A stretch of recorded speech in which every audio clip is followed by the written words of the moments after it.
La única persona que dice haber entregado dinero y que la señora Heredia, por supuesto, lo niega, es Barata. Nosotros le damos la bienvenida al abogado de Ollanta Humala, Wilfredo Pedraza. Bienvenido, doctor Pedraza, Exitosa. Buenas noches, Karina. Muchas gracias por estar acá. Encantado. Es el primer juicio que va a terminar y va a sentar algunos precedentes. El doctor Juárez dice que está todo oleado y sacramentado y que va a tener una sentencia, Ollanta Humala y Nadine Heredia, porque recibieron dineros maculados, sucios, turbios. Bueno, es el discurso, digamos, oficial del Ministerio Público a través del fiscal Juárez. Uno lo respeta, pero lo importante es qué realmente han tenido los jueces en esos 3 años de juicio oral y esas más de 16 años de investigaciones. Y me temo que lo que muestra la evidencia probatoria no es exactamente lo que el fiscal señala. Yo diría más bien que existe una clara ausencia de evidencia de que el expresidente Humala hubiese recibido dinero para la campaña de 2006 y 2011. De manera tal que estamos frente a su discurso y frente a la realidad, y la realidad finalmente, desde mi punto de vista, es lo que tendrá que determinar para que los jueces tomen una decisión en unos días ya. Lo que se sabe es que recibió dinero de Venezuela, la tesis fiscal, yo estoy repitiendo la tesis fiscal, Correcto. Recibió dinero de Venezuela, que recibió dinero de Brasil y que además hay allí un testigo que es Martín Belaúnde Locio, que fue muy cercano a la cúpula presidencial y que fue testigo de excepción de esas entregas, principalmente de las entregas diplomáticas, en valijas diplomáticas. Entonces, el fiscal Juárez ha narrado con lujo de detalles y tiene la colaboración de Odebrecht. A ver, vamos por partes porque usted ha planteado varios temas. Así es. Hablemos primero de la campaña 2006. En la tesis del Ministerio Público estaría probado que Venezuela financió la campaña del 2006 a través de valijas diplomáticas y a través de la declaración de Martín Belaúnde y las declaraciones del expresidente Toledo y Kuczynski. Vamos a ver lo que hay en el expediente. Ninguna evidencia de que Hugo Chávez hubiese sustraído dinero del Tesoro Público venezolano y remitido vía valija diplomática. Eso es un discurso. Segundo tema, siempre se ha señalado que la señora Birly Torres Curbelo, diplomática de Venezuela, era quien traía el dinero en valijas diplomáticas. Hemos probado en el proceso que Birly Torres nunca salió del Perú entre el 2005 al 2007. Por tanto, era imposible que ella viaje y retorne trayendo valijas. En tercer lugar, absolutamente nadie ha señalado la existencia veraz de las valijas. Ni el presidente Toledo, ni Kuczynski, aun cuando el fiscal diga que lo dicen, falso. Ellos han dicho en el juicio oral que todo se limitó a comentarios políticos, pero que nunca vieron una valija, nunca nadie le informó oficialmente de que eso había y que por tanto se trató de declaraciones políticas en contexto de campaña. Entonces la pregunta es muy simple. ¿Cuál es la evidencia material, siquiera indiciaria, de que Venezuela habría entregado dinero para la campaña 2006? ¿De dónde salió la plata entonces para la campaña? ¿Cómo se sustentaron esos dineros? De los aportes. En su momento, todos los aportes que se logró por varias vías, actividades directas, aportes de los candidatos, de la gente, se rindió cuentas y esa fue la fuente. A ver, lo que le queda al fiscal, hay que decirlo, es el testimonio de Martín Belaúnde. Martín Belaúnde se acogió a la colaboración hace 7 años y le han otorgado la colaboración al final del proceso. Sobre la base de declaraciones del 2016 y del 2017, Martín Belaúnde dice 3 cosas importantes. Que Barata le habría entregado dinero al presidente Humala para el 2006. Barata ha dicho eso es absolutamente falso, no lo conocía Martín Belaúnde, y que era improbable y lógico que Barata entrega dinero al candidato antisistema, lo dice literalmente. Así que no hay ninguna evidencia. Luego dice Belaúnde que en 2 ocasiones Birly Torres le habría entregado dinero a él personalmente y él ya ha llevado al partido y entregado a la señora Heredia. ¿Cuál es la evidencia de eso? La verdad es que es solo su relato.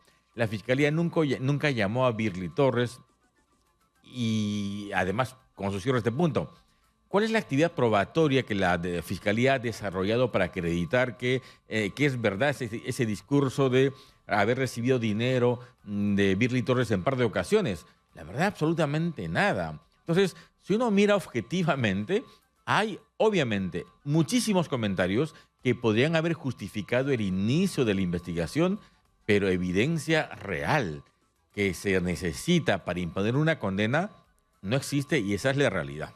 Pero sin embargo, Ollantumala y Nadine Heredia, o Ollantumala, que es ahora el que más habla sobre este hecho, niega que Martín Belaúnde Locio haya estado en el círculo más cercano del poder y él está incluso grabado cerca de ellos en todo momento. ¿Cómo va a negar su participación y cercanía? A ver, lo que ocurre es que se ha señalado que Martín Belaúnde hubiese sido un colaborador hiper cercano. Número uno, él nunca estuvo en el gobierno, nunca. Él ha sido un asesor en la campaña del 2006, por pocos meses. Nunca fue militante, nunca fue miembro del consejo directivo, no fue miembro de la comisión política. Era una persona que al inicio era quien se ocupaba de las avanzadas, este grupo de personas que llegaban ante el candidato, y luego se ocupó de medios de prensa y de la parte de comunicaciones. Pero eso, 3 meses, no más. Pero, y fue tan así impersonal esa comunicación. No, pero fue una comunicación cercana. Claro, sin duda. porque él se prestó para hacerle los contratos fantasmas a Nadine Heredia. Bueno, fantasmas es la tesis fiscal, pero Martín Belaúnde reconoce parte de esos contratos como reales. Al inicio lo reconoció todos y luego con la colaboración varió, algunos sí y otros no. Pero a ver, Martín Belaúnde es un amigo temporal de ese periodo, porque luego él como empresario se fue a hacer negocios con las regiones y por eso tiene problemas hoy. Pero después del 2006, terminada la campaña, él hizo su vida y los Humala su vida. Nunca él volvió al partido, nunca participó más, nunca estuvo en la campaña del 2011. Entonces, es una figura que ha estado presente en el 2006, cercana a ella ciertamente, pero sin tener la relevancia que tuvo. Claro, Martín Belaúnde dice, yo era pata de Humala y de Heredia por una razón, porque quiere que su discurso de ser el encargado de buscar fuentes de cooperación barata, Birly Torres, sean creíbles. Y la verdad es que... Bueno, en ese momento sí decía que era pata y era muy cercano, pero regresamos en el momento de la campaña número 1, ¿no? De la primera campaña, los periodistas lo veíamos, se coordinaba con él algunas cosas, pero Correcto. Nosotros vamos a regresar con usted para hablar de la campaña, de la segunda campaña de Ollantumala que lo lleva hasta el poder, donde Jorge Barata narra en este acuerdo de colaboración eficaz, si no me equivoco, o si no, él narra cómo entrega a Nadine Heredia en este departamento de Miraflores, dólar por dólar, esta colaboración para la campaña, $3 millones. Pero usted me explicará cómo queda eso. Entonces, ¿cómo no estar expectante de esta sentencia si Odebrecht ha sido el gran corruptor en nuestro país? A ver, primero, esa supuesta entrega no fue por corrupción, sino para campaña política. Segundo, no hay ningún codinome con... Pero yo quisiera saber, el gran corruptor Odebrecht, una empresa corrupta y confesa, no da porque le encanta un partido político, da para que después le devuelvan. Esa es una estrategia. Correcto. Sin embargo, aquí nunca se entregó, nunca se recibió y nunca tuvieron ningún trato privilegiado en el gobierno del presidente Humala. Todo lo contrario, y lo dice el propio Barata y lo dice Marcelo. Pero fíjese, a ver, es verdad que Marcelo Odebrecht ha dicho que él recibió un pedido para que se aporte $3 millones a la campaña del 2011 del señor Humala. Eso es verdad, eso lo han mencionado y está así. Y es verdad también que Jorge Barata dice haber entregado dinero por ese pedido. Sin embargo, cuando cruzamos las informaciones, encontramos primero que Marcelo Odebrecht ha dicho, yo pedí a Barata que haga el aporte, pero él no sabe si el aporte se hizo o no, porque nunca nadie le informó. Bien importante. Segundo, no sabe que si se hubiese entregado, de qué fuente salió ese dinero. Yo estuve presente en el Brasil cuando Marcelo Odebrecht dio su declaración y él ha repetido eso y se ha leído en juicio oral. A mí no me informaron si ese dinero se entregó o no. Segundo tema relevante, ponemos todo en una línea de tiempo y encontramos que el pedido que le hace Marcelo Odebrecht a Barata es a finales, dice él, de la primera vuelta o inicio de la segunda vuelta. Es decir, nos situamos en abril del 2011, ¿correcto? ¿Qué dice Barata? Que con cargo a ese pedido comenzó a entregar dinero en el Brasil desde agosto del 2010. Es decir, 8 meses antes, Barata dice que ya estaba entregando dinero en el Brasil con cargo a ese aporte. Dice también que entregó dinero a la señora Heredia en diciembre del 2010. Diciembre, enero, febrero del 2010. Entonces uno se pregunta, ¿cómo es que entregaste dinero antes si Marcelo Odebrecht te solicitó que entregues en abril? No cuadra. Pero algo también muy importante. Según la Fiscalía, hay un documento que está en el expediente donde se habría activado los mecanismos de entrega de dinero en la caja 2. Hay un memorándum en el que se dice, vamos a iniciar una campaña, $3 millones para Perú. Exitosa. ¿Qué fecha tiene ese documento? 8 de mayo del 2011. Unos días luego, alguien le responde y dice, aprobado, procédase.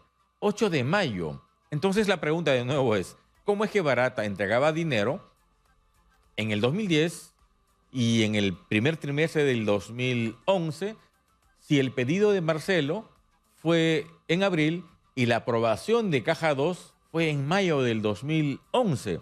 Entonces, obviamente, esa incoherencia nos parece fundamental, pero algo también importante. La única persona que dice haber entregado dinero, y que la señora Heredia, por supuesto, lo niega, es Barata. ¿Alguien de Odebrecht reconoce, respalda esa versión? Absolutamente nadie. Pero Barata era el todopoderoso aquí en el Perú y él es la Correcto. persona que manejaba los tiempos, los dineros y señalaba a quién se le daba para después recoger los réditos en obras, facilidades en obras. A ver, pero ¿qué obras ganó en el gobierno del presidente Humala Odebrecht?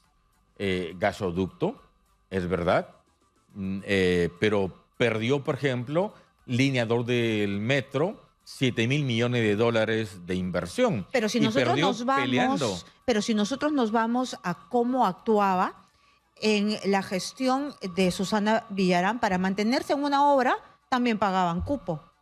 A ver, pero en este caso, se supone que el aporte vino del Partido de los Trabajadores del Brasil.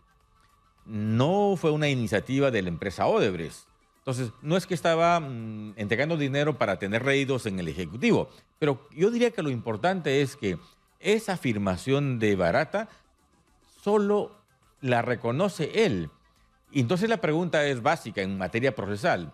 Una sola versión, un solo testimonio Exitosa. que se contradice con las demás versiones, que se contradice con los documentos, ¿es suficiente para imponer una condena? Realmente no. De acuerdo. El fiscal dice, no hay prueba directa, es verdad, pero hay que usar prueba indiciaria. Bueno, para que la prueba indiciaria sea válida, tiene que ser plural, es decir, haber muchas pruebas indiciarias, pero además tienen que tener homogeneidad en la imputación. Y aquí no hay. El único que imputa es Barata. Claro, es verdad, quizás él gestionó el dinero. Nunca le entregó, porque además algo muy importante, en el proceso nunca se acreditó, como en el caso de Toledo, por ejemplo, que hubo una ruta de dinero. Barata dice, yo no sé quién me entregaba. Venía un viejito, me daba el dinero y yo llevaba el dinero. Pero ¿quién? ¿Cómo se llama? ¿Cuál es el número de teléfono con el que tú llamabas a la señora Heredia? Nada. ¿Quién te enviaba el dinero? No sabe nada. ¿Cuánto entregaste? No lo sé. ¿Cuántas veces? No lo sé. Digamos, es poco serio Entonces, una afirmación así para imponer una condena. entonces estamos claros que usted está esperando una absolución. Sin la menor duda, porque los jueces tienen que hacer una valoración probatoria. Admito que toda la información justifica una investigación. Claro, si alguien como Barata dice entregar dinero, motiva una Claro, justificada se investigación. tiene que Pero investigar. al final de esa investigación, si esa tesis, esa hipótesis de investigación no se prueba con pruebas complementarias, entonces no se puede imponer una condena. Aquí en el Perú y en el mundo, para imponer una condena tiene que haber convicción absoluta del hecho. Y aquí Vamos a ver evidentemente qué no es hay. lo que tiene la Fiscalía, lo que ha expuesto, lo que se ha mostrado en el juicio, porque es verdad también que la otra parte, el fiscal Juárez, está muy seguro de lo que tiene. Muchísimas gracias. Sobre la base de un discurso, sin embargo, creo que el tema es los jueces decidan sobre la prueba y ahí vamos confiados. Muchísimas gracias, A doctor usted, Karina. Pedraza, por Muchas estar gracias. aquí en Exitosa.